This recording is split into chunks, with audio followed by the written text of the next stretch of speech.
Las leyendas también forman parte de nuestra historia. Mitos y personajes que a lo largo de los años han causado, en el caso de los personajes a que dedicamos este programa, situaciones de misterio, miedo y en ocasiones terror. Hoy hablaremos del Coco, el hombre del saco y el sacamantecas.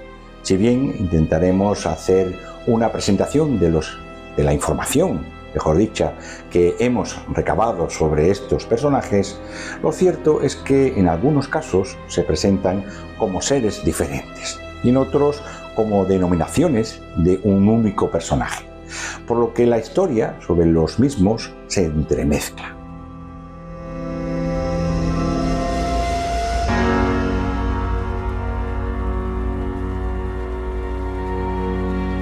Si comenzamos con el Coco, un personaje que atormentó a millones de niños en todo el mundo, lo encontramos en España, en Portugal y numerosos países de América Latina. Un monstruo del que nunca se representó ninguna figura ni cara, por lo que no hay ninguna representación o descripción de su apariencia. Este hecho potenció, si cabe, el que la imaginación se disparase el aspecto que cada uno pudiese entender, conjugando aspectos como el peligro, el horror y lo aterrador. Alguna escultura es personificado por un hombre sin rostro con apariencia ominosa, en otras un monstruo similar al diablo. No existe un nacimiento claro del mito, situando que lo que transforma un elemento histórico libre de interpretación y a la vez en una curiosidad social.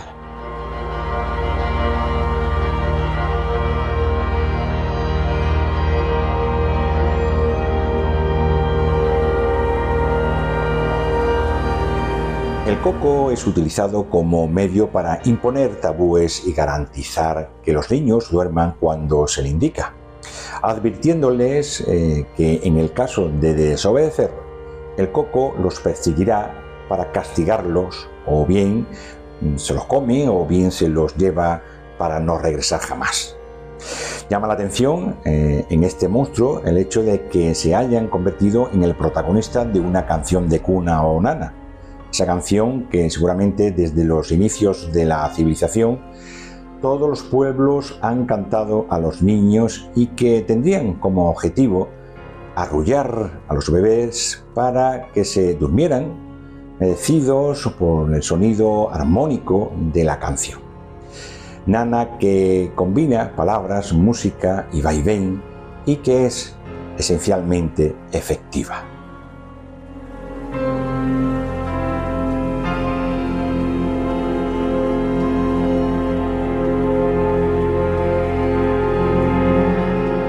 Personaje utilizado también por afamados escritores y artistas. Francisco de Goya realizó un grabado titulado Que viene el Coco en 1799, donde los niños se ven aterrorizados mientras que la madre parece tranquila mirándolo con curiosidad. El mismo Miguel de Cervantes usó el personaje en el epitafio de Don Quijote. Pasada la infancia, este personaje pierde totalmente su poder cuando la vida nos despoja del grado de inocencia necesario para sucumbir ante ella, imagen inducida, y otras figuras del miedo nos llegan para ocupar su lugar. En el caso del hombre del saco, nos referimos a un personaje que ha formado parte del imaginario popular en España e Hispanoamérica. Este es muy similar al Coco e identificable con el sacamantecas, ya que tiene el mismo origen que este último.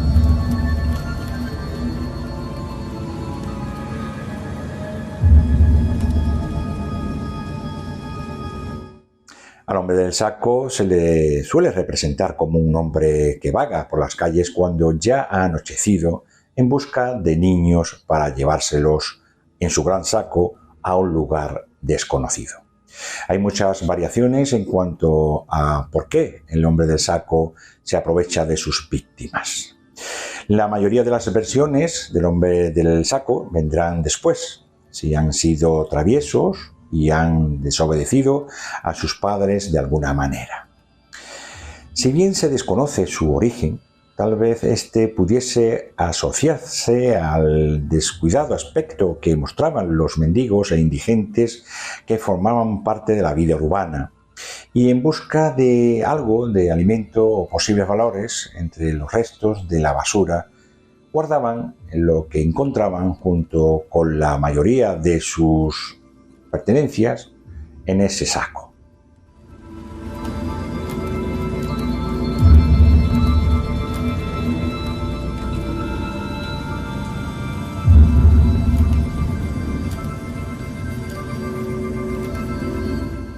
Se cree que esa imagen se utilizaba para que el subconsciente de los más pequeños se asentase en el mensaje del futuro que les podía esperar si no cumplían con cuantas instrucciones le daban sus mayores. Por lo que si no obedecían en cuanto se le indicaba, vendría el hombre del saco para llevárselos con él. En el fondo se cree que se trataba de exponer mediante una metáfora, trágica metáfora, una idea que calase en el mundo ingenuo en que crecen los niños, utilizando el miedo como forma de captar su atención. Según algunos autores, la leyenda del hombre del saco tendría su origen en un caso real, un crimen cometido en un pueblo de Almería, en Cador, en el año 1910. Los hechos fueron de la siguiente manera.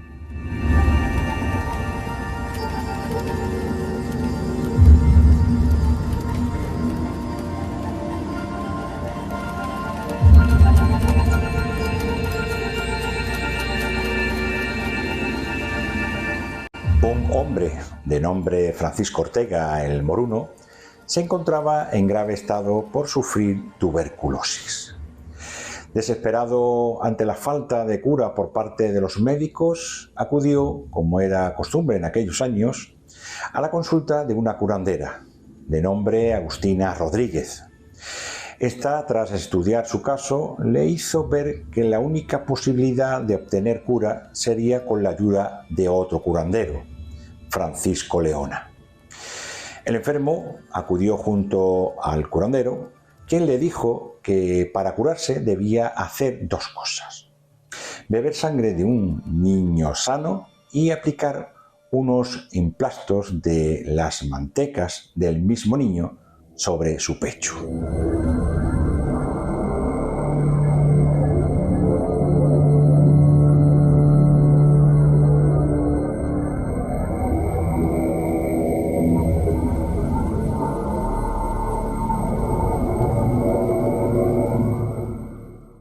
La leyenda del Sacamantecas es una de esas leyendas que han perdurado en el boca a boca del pueblo llano durante más de un siglo.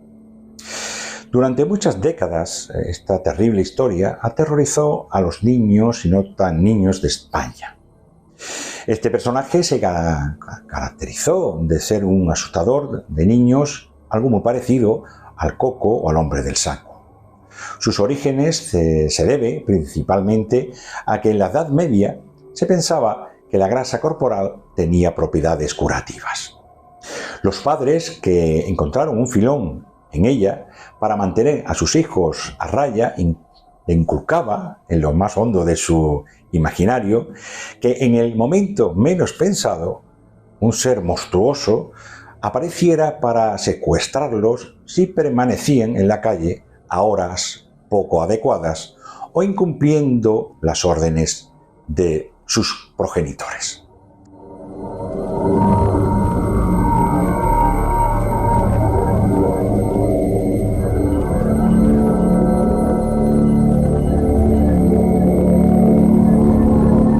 Pues el hecho de conocer estos personajes mitológicos a nivel no solo español, sino también sudamericano, nos hace reflexionar que cuando éramos pequeños estos personajes nos llevaban al terror, al miedo e incluso a llevar a una constancia inquietud dentro de cuando éramos niños, ¿no? Pero seguimos con este tema, pero primero tenemos que presentar a nuestros invitados, que es Olga Hernández. Buenas noches, Olga. Hola, buenas noches, Fran. Y Chencho Ríos. Muy buena, Fran. Chencho nos ha comentado que viene bastante cargado referente a este tema, porque, bueno, tiene miles de historias, porque esta historia, desde muy pequeño, siempre nos ha tocado un poco la sensibilidad, ¿no? Y nos ha aterrorizado, ¿no? Que nos tengan un personaje simbólico para que nos tengamos miedo. Según estos personajes, se tiene en cuenta cuando, dependiendo de la edad, se van dirigiendo a cada sector. Si son niños muy pequeños, el coco es bastante importante, ¿no? Para ellos, ¿no? Hemos hablado al principio que el coco es un personaje, ¿no? Creado en un ámbito que no tiene realmente un carisma, no tiene una personalidad en sí, es muy imaginativo, viene de la Edad Media aproximadamente, y bueno, este personaje, cuando empezamos a hablar de él, bueno, hoy en día puede ser que sea algo gracioso, ¿no? De decirle a un niño que viene el coco y, bueno, el niño te puede responder de otra manera, ¿no? Pero bueno, vamos a centrarnos en estos personajes, que algunos son mitos, pero otros son realidad y leyendas ya dentro del ámbito de, bueno, de la criminología española, ¿no? Y que, bueno, que en cierto momento tenemos que pensar que esos mitos anteriores con los que hoy en día puede ser que, bueno, pues que tengamos mucho cuidado, ¿no? Yo, bueno, quisiera un poco hablar de los principios, ¿no? El que viene el coco es un personaje que, bueno, hasta cierto punto tiene hasta su punto de cariño, ¿no? En el tema de que viene el coco, ¿no? Ya es una cosa muy normal, ¿no? Entre los niños. Pero además mundial. Aquí en algunos sitios el coco, en Italia el babau, en Latinoamérica el coco también, o el cuco, en fin, mundialmente. Yo de gracioso no le veo nada, porque lo peor que te podía pasar es que te encontraras al coco. Entonces, incluso la nana esta que todos conocemos, que viene el coco y te comerá, le ponían un sonidito tierno, pero era terrorífico lo que decía. O sea, el niño abría los ojos y decía, ¿qué me come? O sea, es que se planteaba algo terrorífico para un niño, ¿no? ¿Hoy sería incapaz de hacerlo o se suele yo creo que haciendo, sigue, ¿no? se ha ido ¿no? adaptando a través de la cultura y las tradiciones, yo creo que se sigue. Verás tú, yo conozco casos de que en otros se dice, o que viene el perro, o que viene el hombre, o que viene el policía, o que viene... y se le atribuye como una figura terrorífica. Sí, exactamente. Y niños que han crecido con estos miedos y han creado auténticas fobias en esto. Además, como no tiene una cara, no se le identifica, no eso todavía rostro. Da más miedo, Claro. da mucho más miedo. No se sabe cómo es físicamente, claro. La imaginación ahí ya pues cubre algo, ¿no? Que la persona se imagine cómo puede ser ese personaje tan... La imagen que se tiene en la cabeza del coco es algo terrorífico, simplemente. Se le ha identificado con algún tema que sí, real, histórico, como el sacamantecas. Exacto. Pero no se ha comprobado nada del coco, o sea, es todo una mitología. Incluso en cine también se refleja esta figura. En El laberinto del fauno, el hombre pálido es un reflejo de lo que era el coco, ¿no? Hacer una referencia a ese personaje, ¿no? Exactamente. Incluso Trasgu, que pertenece un poco al mundo de los duendes y todo esto, pues se decía que entraba en casa y había un elemento que era muy bueno, que te recogía toda la casa, la limpiaba, y otro elemento que era muy malo, y es que se llevaba todas las pertenencias y a los niños también. Chencho, referente al tema de estos personajes, la lectura ha sido muy importante, ¿no? Para llevarlo a cabo y llevar como ese personaje a la literatura, ¿no? Sí, claro. Pero antes que nada, como siempre... tú lanzas lo que tú quieras. Date cuenta de que todos estos personajes para mí son lo mismo. Es más, el 85% de la población actual son sacamantecas. ¿Por qué? Porque para mí todos estos personajes lo que simbolizan es el egoísmo, y un egoísmo absoluto, que les da igual quién caigan, por dinero o por lo que sea, ¿vale? Simboliza un egocentrismo y un egoísmo total, y eso hoy por hoy impera en todos lados, con lo cual yo digo que el 85% de la población de hoy son sacamantecas. Además, como tú bien sabrás, los sacamantecas lo que hacían era cogían a los niños y le quitaban cierta parte de la grasa. Pero eso no vamos a decirlo más Bueno, adelante. me callo, ¿no? No es que te calles. Sigo. No, yo lo que quiero es que hasta dónde llega referente el tema. Estamos hablando del tema literal, ¿no? O sea, Sí. de hasta dónde llega, por ejemplo, que estos mitos ya se cuenten en novelas, se cuentan, o en el arte también, Sí, ¿no? date cuenta, solamente lo que es hoy por hoy, sacamantecas, para mí los sacamantecas pues pueden ser psicópatas. Hoy por hoy a cada momento están editando libros sobre psicopatía, sobre psicópatas, sobre asesinatos. Eso para mí casi es lo mismo. Lo que pasa es que sin duda lo que es el tema del coco, del sacamantecas, tienen ese puntito. El hombre del saco. Claro, tienen ese puntito infantil, que lo que van haciendo es o se comen a los niños, o raptan a los niños, o matan a los niños. Pero hoy por hoy hay muchísimas publicaciones que tratan de ese tema, pero no hablando de sacamantecas. Después, como bien comentaste tú antes, de que empezara el programa, tenemos a Goya, que, como decía Olga, en 1799 había hecho un grabado sobre el tema. Y después, aparte, también tú comentabas lo del Quijote, que el Quijote tiene un personaje. Pero tú fíjate, en Goya, en el grabado, aparece una figura de espaldas, que era el hombre del saco. Para que no se viera la cara. Claro, porque no tenía cara. Arrebatándole a los niños a una madre, y los niños con unas caras de terror absoluto. O sea, que es que ya en esas imágenes, pero siempre de espaldas, era el hombre del saco, él no tenía identidad. Claro, y además al no verse la cara daba más miedo todavía. Mucho más, claro. Porque podía ser cualquiera. Efectivamente.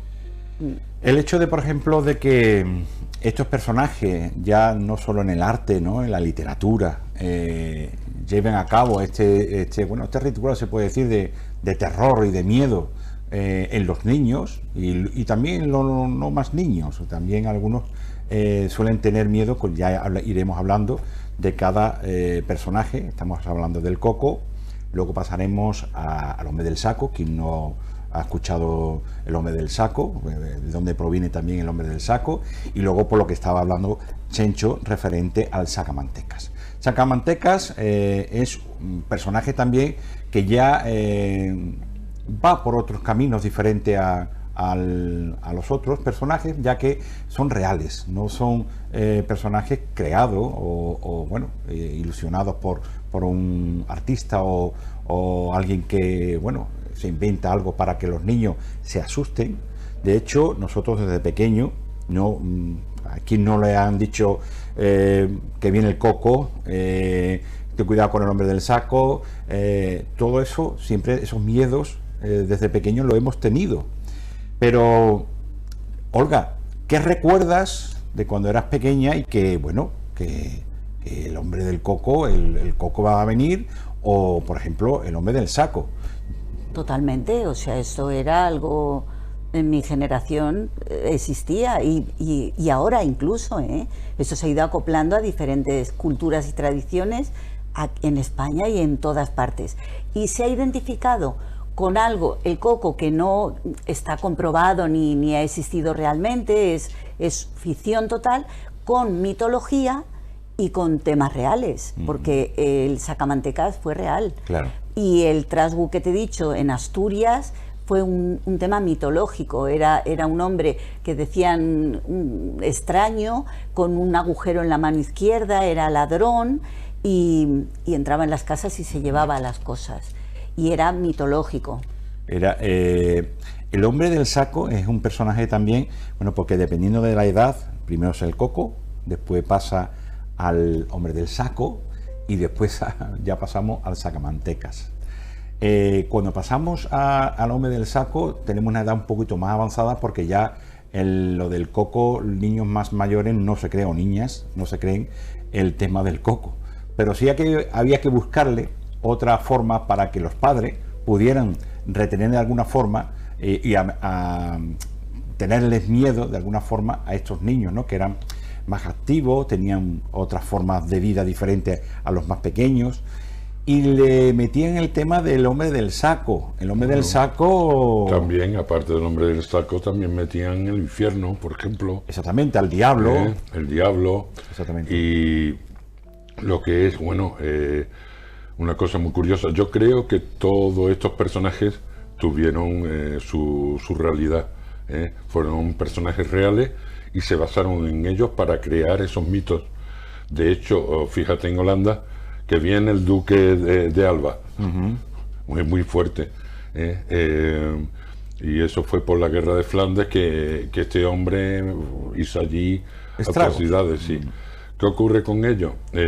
Pues igual que esto, que fue una cosa real, el hombre del saco yo creo que también fue real, y el hombre del saco yo creo que es el mismo que el sacamantecas, y vuelvo a insistir, todo tiene relación. Todo tiene relación. Todos se identifican en un punto. Y es para aparte, crear terror a una edad determinada. Hombre, también, por ejemplo, los niños veían a esos vagabundos, ¿no? Pues por las calles, desaliñados, mal vestidos, con un saco, evidentemente, claro, recogiendo restos de la basura, ¿no? Y entonces ese personaje creó, bueno, pues pánico a los niños, ¿no? Yo de pequeño claro, sí tenía miedo al hombre del saco, ¿no? Era el hombre peor. del saco, cuidado que viene el coco o viene el hombre del saco, ¿no?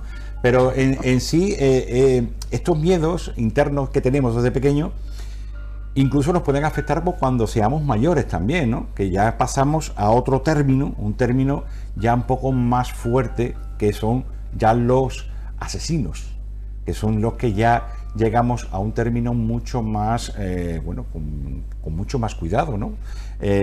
Los otros están ahí, con miedo, para los niños hasta 11, 12 años, incluso menos, pero luego llega el fuerte, llega el asesino de niños, el sacamanteca de niños. Pero no solamente el asesino de niños, Frank, hay muchas maneras de asesinar niños.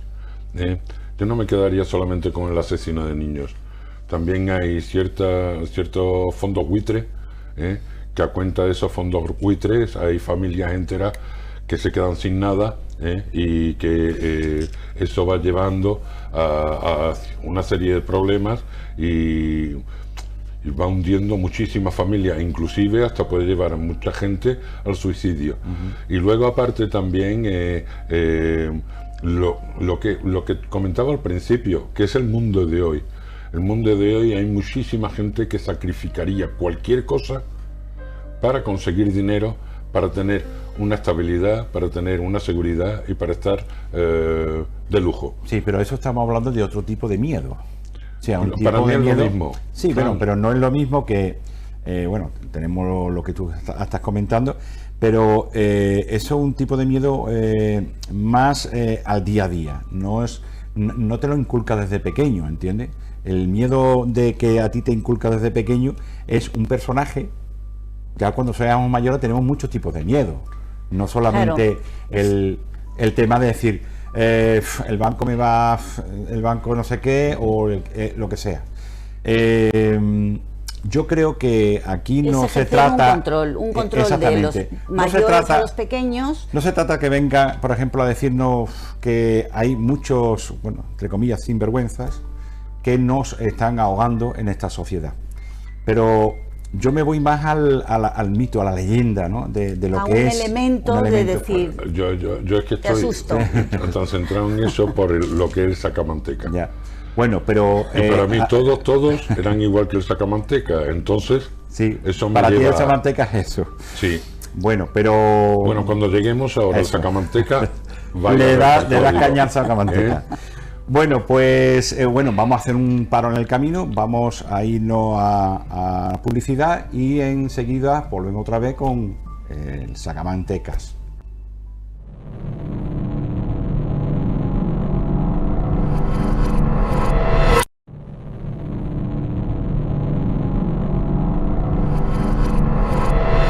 Bueno, ya estamos aquí de nuevo y vamos a seguir con el tema. Pero antes de entrar en el sacamantecas, que es un tema bastante interesante, que tendríamos que hacer un programa para el sacamantecas solo, Olga nos trae algo que nos quiere contar referente a estas leyendas y a estos personajes. Olga, ¿qué nos trae hoy para hablarnos de estos... Sacamantecas. ¿Sacamantecas? Sí. Yo pensaba que iba a hablar de otro. No, vamos a ver. Yo pienso que, aparte del sacamantecas, yo pienso que este elemento para crear un terror en el niño, pues era una forma de control, pero que no se daba la capacidad real de lo que se estaba haciendo algo muy fuerte y muy importante en la mentalidad del niño. Es que incluso se estaba creando una fobia, se estaba creando un mundo de miedos, y el miedo es el mayor bloqueo que hay, es limitante. Y todo eso queda en una memoria. Tenemos memorias de familia, de ancestros, de vete tú a saber desde dónde. Y esas memorias provocan una actitud y un camino de vida. Entonces, todo lo que tú inculques a un niño de pequeñito se va a quedar ahí, a no ser que lo resuelvan. Y lo resuelves tú o lo resuelve el niño ya de mayor. Una cosa lo que quiero decir también, que el programa se llama La Luz del Pasillo, porque nosotros, por lo menos yo, a veces, bueno, mis hermanos también, dejan la luz del pasillo encendida porque esos miedos, ¿no? Claro, que viene daban. El hombre, que hay una sombra, las sombras. Que entonces... esto no lo hacían con ningún tipo de maldad, lo hacían lo mejor que podían. Sí. Erróneamente o no, lo hacían lo mejor que podían. Y entonces era una forma de control: duérmete porque viene el coco. Y ya está. Yo creo que en mi caso era come que viene el perro. Así fue. O sea, hay que tener cuidado. Así era. Ustedes que nos están escuchando seguramente tendrían ese miedo lógico cuando eran pequeños. Algunos pues uno era el coco, otro eran otros personajes mitológicos, y luego pues pasamos ya de esos personajes a otros personajes realmente más sangrientos y con una figura del personaje mucho más real de lo que estamos habitual, ¿no? Nos comentaba antes Chencho referente a lo que es estos personajes de hoy en día. No causa el miedo que, por ejemplo, causaba a un niño el que un banco te de alguna manera atosigando y con miedo por si te pueden hacer algo o te pueden quitar dinero o te pueden, yo qué sé, los piratas ahora que hay informáticos que te intentan quitar o te pueden engañar referente a eso, que también puede ser sacamanteca. Pero el programa de hoy iba precisamente a esos sacamantecas reales, ¿entiendes? Reales, donde había ese personaje como figura terrorífica, ¿no? Porque ya no solo que mataba incluso a niños, ¿no? Para sacarle esa sangre, beberse esa sangre porque dice que purificaba, ¿no? Y incluso en la Edad Media ya le decían que esa grasa era curativa, ¿no, Chencho? Vamos a decir que hay tres clases de sacamanteca. Ajá. Está aquel que bebe la sangre o que sacaba la sangre de los niños para luego venderla. Ajá. Decían que era muy curativa, que daba poder, y curiosamente últimamente se han ido haciendo un estudio y dicen que sí, que beber sangre revitaliza, Esos son últimos estudios que se han hecho sobre el tema. Después aparte había otros sacamantecas que sacaban el unto, y con ese unto hacían una especie de ensalmo de un pócima que curaba, ¿no? También enfermedades, dolencias. pero después había otros que con esa grasa que sacaban, eso lo utilizaban para engrasar las máquinas. Máquinas de tren, máquinas de fábricas, que es una cosa muy fuerte. Yo vuelvo a insistir, yo defino eso como egoísmo en grado extremo. Egoísmo en grado extremo, porque hay allí son personas que hacen lo peor para conseguir un beneficio. Pero eso también puede ser también que hayan personas enfermas, ¿no? En el caso, por ejemplo, el que ocurrió en Almería, ¿no? Cuéntame un poco. El epicentro del sacamantecas está en Gádor, en Almería. Claro. Allí había un curandero, Francisco Leona, que muy famoso en Almería y en Granada. Entonces, te cuento... Era curandero, pero también tú sabes que era... No. Yo era barbero. Como... Ah, sí. Era barbero, era barbero y curandero. Vale. Porque antiguamente el que sacaba las muelas era el barbero. Claro, es verdad, es verdad. Y date cuenta también, en aquella época había mucha tuberculosis. Exacto. Entonces, pues a este hombre le llamaban el doctor Salivilla. Ajá. Llega un enfermo de tuberculosis a él, ¿no? Buscando desesperadamente una cura. Entonces, este curandero, Francisco Leona, con otra curandera... Te voy a decir el nombre, porque no quería decir el nombre, te lo voy a decir el nombre. El nombre es Francisco Ortega, el moruno, que le llamaban, sí. Y este señor, es lo que dice ella, estaba enfermo de tuberculosis, sí. Y llegó a la curandera y, sí. Y le dijo lo siguiente. Y le dijo que por 3.000 pesetas le curaba.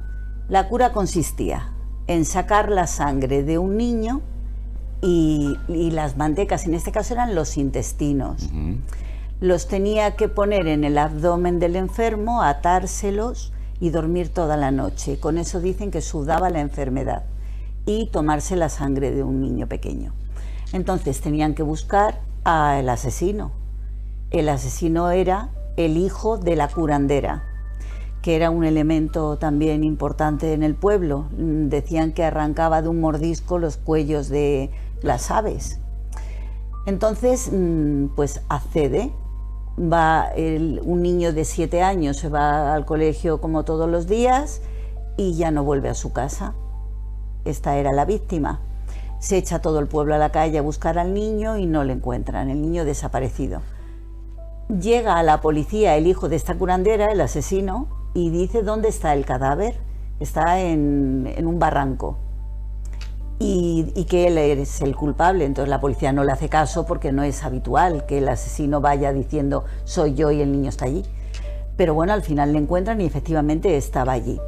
Se monta algo horroroso porque había muchísimos implicados. Total que al final confiesan y todos juzgados, claro. Pero este fue el epicentro del sacamantecas, o sea que fue una figura real. Esa figura fue real que luego los padres utilizó para amedrentar a los hijos, para darle miedo, ¿no? Entró en una mitología y ya se fue arrastrando en diferentes culturas y tradiciones. Pero hubo mucho más de un sacamantecas. Sí, hombre, sí, claro. Sí, el caso de Juan Díaz... Ese sería primero, ¿no? Quizás. Había otros. Había otros, pero este es uno de los casos. Podemos hablar de muchos, ¿no? Podríamos hablar de Juan Díaz de Garallo, que también fue un sacamantecas. Enriqueta Martí, que era se puede decir la vampiresa de Barcelona, la que mataba también a esas prostitutas y a esos niños también. Se cree que el epicentro estuvo ahí, en Gádor, en Almería. Sí, entonces yo creo que se puede decir que era el que, se anunció mucho más para el tema del sacamantecas, ¿no? Claro. Por el caso en sí de lo que hubo muchos asesinos, ¿no? En 1800, 1700 hubo muchos asesinos de este tipo, ¿no? Porque ya se creía que la raza humana era buena para la salud. Pero, por ejemplo, ha habido también otros personajes a nivel nacional, como lo de Manuel Blanco, que era era de Roma Santa, que le decían el hombre lobo, ¿no? El hombre lobo, que también se puede decir que era un sacamanteca, ¿no? Que también mataban a los niños y degollaba a las personas mayores. Eran personajes ya reales, ya no eran ficticios como eran los que al principio hemos estado hablando. Entonces, esos personajes a la larga, ¿qué es lo que contribuye a la sociedad? Es que ha sido un tipo de vampiro, ¿no? Todos en sí tenían un punto de vampirismo. Hombre, tenía un poco también. Claro. Muy normal no estaban, desde luego. Tenía alguna enfermedad mental, seguro. Claro. Pero todos. El coco, seguro que el coco está basado en algo real. Sí, puede ser también, ¿no? Seguro, seguro. Claro. Puede ser. Eso del principio de la era, pues Claro, seguramente claro. tendría su motivación, La ¿no? maldad siempre ha existido. Que se llame aquí el coco, como ha dicho anteriormente Olga, en Italia de una forma, incluso en Claro. Sudamérica también existen Sí, esos sí, mitos y esas leyendas referentes a estos personajes. Referente a lo de Almería, que a mí me llama mucho la atención porque este señor llega al caso de que, bueno, que lo detienen, ¿no? Que Sí. lo detienen. Y bueno, ¿qué ocurre realmente cuando lo detienen? Detienen a esta mujer, Él detienen al hijo. confiesa, él termina confesando, porque además todos los que estaban implicados confiesan también. O sea que él se declara culpable y es juzgado. O sea que. Entonces, uno de ellos, yo sé porque lo he estado leyendo, lo que hace realmente es que antes de ejecutarlo en el garrote vil, el Francisco Leona, antes de ejecutarlo muere, fallece dentro de la celda antes de ejecutarlo, y sin embargo a ella, a Agustina Rodríguez, que es la curandera primera donde va este señor, y al hijo, y tanto también a este Francisco Ortega, los ejecutan ya en el garrote vil, ¿no? Entonces fue ya una leyenda bastante importante para meter a este personaje en el ritual terrorífico para que un niño comiera, para que un niño durmiera, para que un niño fuera obediente y bueno, y tenerlo más o menos controlado, ¿no? Era algo para que el niño tuviera miedo, terror a alguien que iba a venir porque se portaba mal. ¿Qué más podemos decir de los sacamantecas? Ya no solo de lo que tú te has dicho al principio, sino que históricamente ha habido muchos más, ¿no? Porque cada vez que leíamos el caso, que era en la revista típica de sucesos de nacional, salía mucha gente que eran criminales, que eran gente que, bueno, avasallaban y mataban a criaturas, a niños. De hecho, hay pocos, ¿no? Es que el elemento del niño está muy ligado a todo esto. Por eso te digo que hay un punto de vampirismo en el tema, de las energías del niño, eran seres puros, eran almas puras, y entonces, bien para coger su energía, para curar una enfermedad, como rituales satánicos también se han utilizado a criaturas. O sea que el elemento del niño está muy reflejado en toda esta...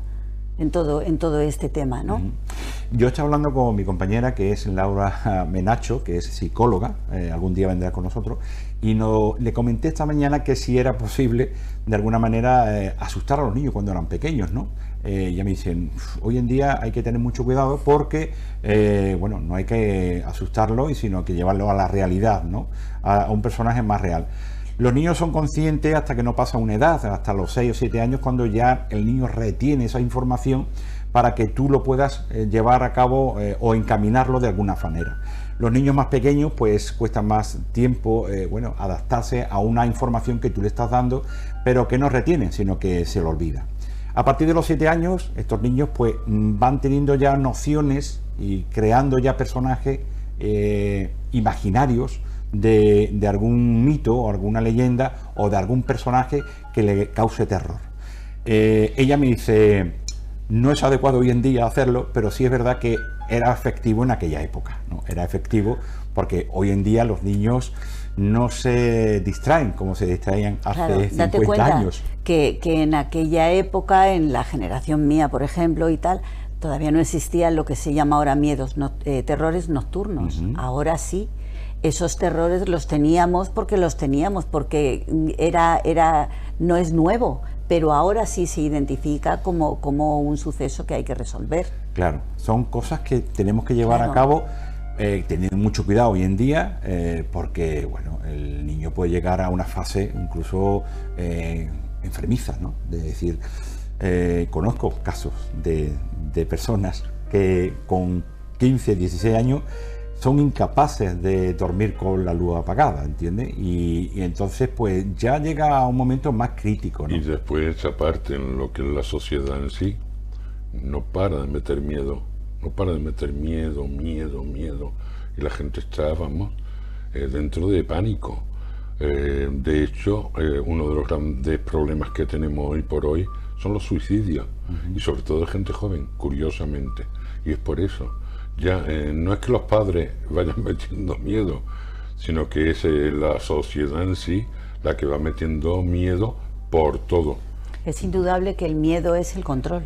Claro, eso, Cuando, ahí está, claro, ahí está o sea, el tema. meter miedo es tomar el control de la situación o de la persona. Por el miedo controlas todo. Todo. Entonces, Bueno, es así. un tema bastante interesante, pero si ustedes queréis ponerse en contacto con nosotros, ya sabéis que tenéis que, bueno, mandar un mensaje a nuestras redes sociales, en este caso a nuestro correo electrónico, que es laluzdelpasillo.5@gmail.com. Ahí podéis hablar de todo lo que os apetezca referente a temas que queréis que tratemos también aquí, y también casos que hayan ocurrido, ¿no? Precisamente tenemos que ir a un caso en Sanlúcar de Barrameda. Vamos a intentar a ver qué es lo que ocurre allí con nuestras compañeras para investigar un caso bastante interesante también. Y todo eso, bueno, tenemos otros casos más también, pero este caso vamos a hacerlo en Sanlúcar de Barrameda. Este último lo hicimos en Jerez. Y bueno, pues si quiere ponerse en contacto, correo electrónico, en laluzdelpasillo.5@gmail.com.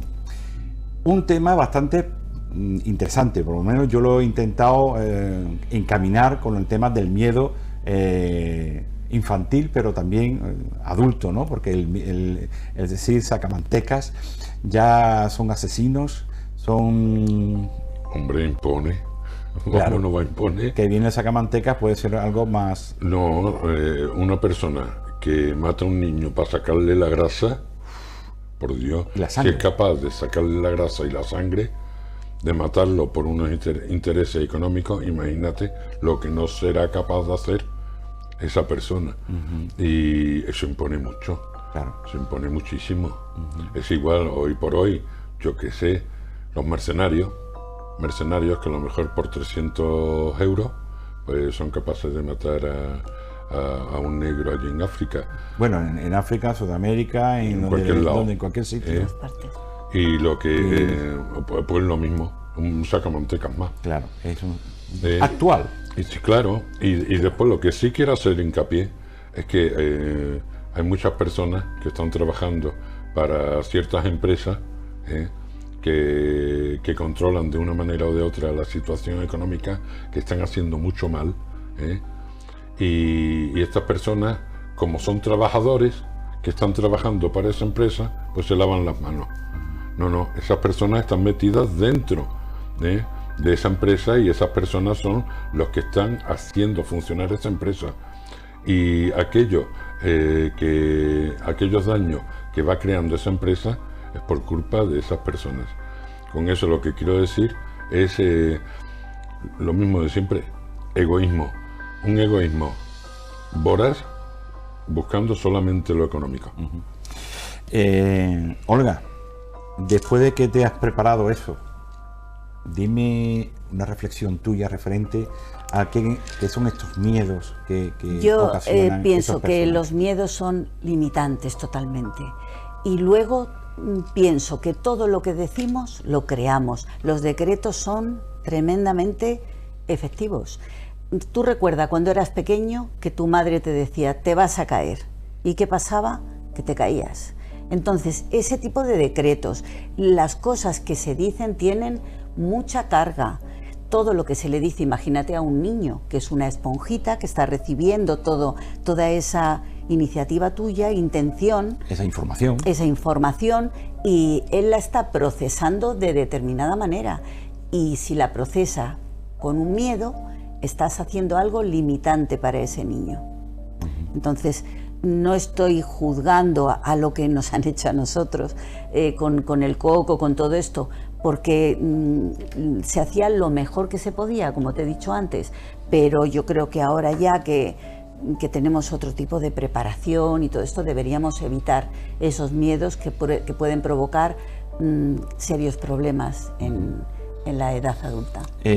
Chencho, una reflexión no social, sino de lo que hemos hablado en general, porque ya tenemos claro lo que tú piensas, pero esos mitos, pues yo quería insistir en ello.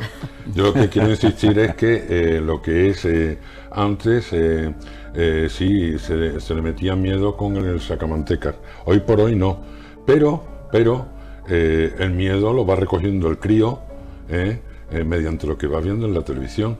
Violencia callejera, lo que era la crisis económica, lo que fue el terrorismo islámico, lo que fue el COVID, lo que fue... Y no paras de contar. Y todos los días en el telediario aparecen cosas que los niños, yo no sé ni cómo salen a la calle. Pero en las redes sociales hay de todo. Hoy los niños ven de todo en las redes sociales y no podemos achacarle, por ejemplo, a lo que estas mitos y leyendas de hace un siglo o más de un siglo estaban reflejados, ¿no? Era otro tipo de miedo diferente. Bueno, vamos a dejarlo aquí, pero yo antes de irme, antes de despedirme de ello, quiero decir que tenemos un litoral gaditano de lo mejor, vamos, desde Sanlúcar hasta San Roque tenemos las mejores playas que te puedes imaginar. Este fin de semana estuvimos en Barbate y sus costas, su gastronomía nos ha llevado a visitar a la Feria del Libro, donde tanto Salvador como Chencho presentó su libro 2020, que estuvimos con ellos allí, ¿no? Estuvo Olga, estuvo María también, estuvo Susana también, pero un personaje bastante importante estuvo allí también con nosotros, que fue JJ Benítez, que también, bueno, fue allí a firmar libros, y que, bueno, la verdad es que fue un día bastante intenso, ¿no? Yo quiero agradecer a los barbateños que se portaron tan bien, súper simpáticos, tienen unas playas divinas, ya la conocía yo, pero las playas gaditanas son increíbles, esos colores del mar. Precioso, precioso. Me llamó la atención el color del mar. El color del mar. Era diferente. La verdad es que pasamos un día muy agradable porque fue muy entrañable todo aquello. Y fue un éxito, por otro lado, un éxito para lo que era, ¿no? Para, bueno, JJ Benítez, encantador. Encantador. No pudimos acapararle más porque la verdad es que había muchísima gente y él estaba firmando sus libros que se agotaron. Y yo creo que fue un éxito totalmente. Estuvimos allí ya no solo a principios por la mañana, que estuvimos presentando con Salvador el libro de Chencho y de él.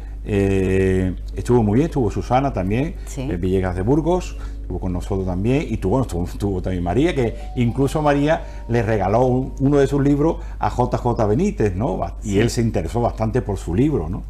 Pero la verdad es que tanto Chencho, que no pudo ir, pero bueno, que también estaba con nosotros allí, pudimos, bueno, observar que el misterio, había muchos libros de misterio allí, bastantes libros de misterio.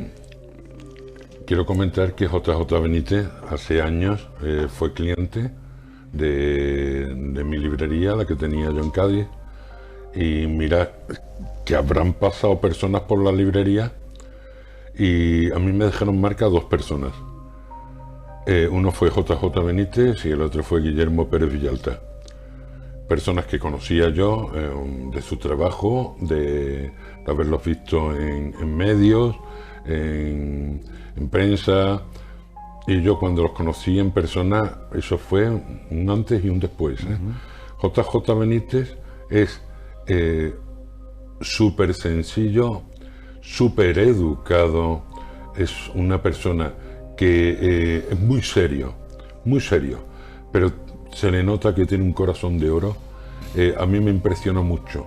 Tiene una luz propia que no se le ve en ningún medio. Al verlo personalmente, lo recibí. A mí antes JJ Benítez no me caía muy bien. Cuando salía lo veía yo en televisión y tal. Pero al verlo en persona yo me quedé alucinando. Hombre, la verdad es que con nosotros se portó Muy amable, muy amable, bien, encantador. atento, escuchaba lo que nosotros estábamos hablando, realmente, bueno, una persona que, bueno, conocerla de primera mano no es, hombre, el hombre luego se puso a firmar libros allí como un desesperado, el pobre, pero sí es verdad que, bueno, pues, que vamos con este tipo de personajes tan ilustres dentro de la literatura española y del misterio, que es lo que a nosotros nos gusta. Para mí lo importante de JJ Benítez no es eso, es la humanidad que tiene. Sí, sí, se le ve a una persona... Supera la humanidad que tiene, supera a su escritura, supera a cualquier cosa que haya hecho. Y eso que lo que hace es muy bueno, ¿eh? Sí. Pero es una persona, ya digo, como pocas, y mejorando lo presente. Pero es increíble, vale. JJ Benítez. Bueno, vamos a repetir otra vez nuestro correo electrónico por si se quiere poner en contacto con nosotros, que es laluzdelpasillo.5@gmail.com. Hoy hemos tratado este tema porque había unos que nos llamaron por teléfono, un amigote mío, dice, oye, ¿por qué no habláis de este tipo de cosas también? Sí, teníamos que sacar, no solo vamos a hablar de fantasmas, también hablaremos de ovni, hablaremos de muchos temas referentes al misterio. Y este teníamos que sacarlo, porque él me dijo, ¿por qué no saca este tema? Vamos a sacarlo. De hecho, bueno, esperemos que os haya gustado un poco. Yo voy a despedir ya a mis compañeros. Olga, muchas gracias, y a Chencho, muchas gracias. Y bueno, con ustedes pues nos despedimos hasta el próximo programa, que haremos más reportajes e intentaremos que todo lo que hagamos os guste. Hasta el próximo semana.